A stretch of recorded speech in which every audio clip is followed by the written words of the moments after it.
بسم اللہ الرحمن الرحیم۔ ابھی جو قرآن مجید کے تعلق سے عرضہ سرائی کی گئی ہے، مخالف اس وقت طاقتور ہوتا ہے جب ہم کمزور ہوتے ہیں۔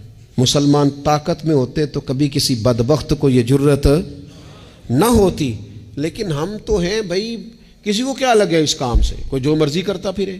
ہمارا کمزور ہو جانا، ہمارا اپنے دنیاوی مفادات کے لیے بھاگ نکلنا اور شب و روز صرف اپنی دنیا داری سیدھی کرنا، اور مسلمان حکمرانوں کا صرف اپنی ذاتی کرسیاں پکی کرنا اور اپنے ذاتی معاملات میں الجھ جانا، امت کی فکر کون کرے گا؟ امت کا درد کس کے سینے میں اٹھے گا؟ کون ہوگا جو بے لوث ہو کر آگے بڑھے گا؟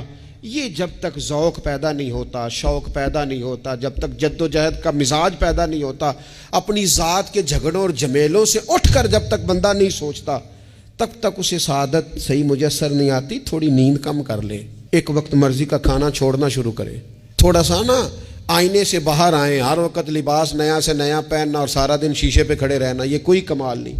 تھوڑا سا نا اور چیزیں بھی ہیں، صرف اپنے ذہن کو ہر وقت کسی نہ کسی نئے لطیفے کا شکار نہ رکھیں بلکہ آگے بڑھے۔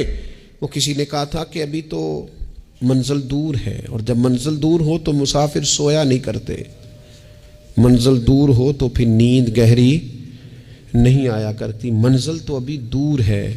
اقبال کہنے لگے وقت فرصت ہے کہاں، کام ابھی باقی ہے، نور توحید کا اتمام ابھی باقی ہے۔ ابھی تو بڑا کام کرنے والا رہتا ہے، بڑی ڈیوٹیاں کرنی ہیں، ابھی تو بڑی جگہ دین کا پیغام دینا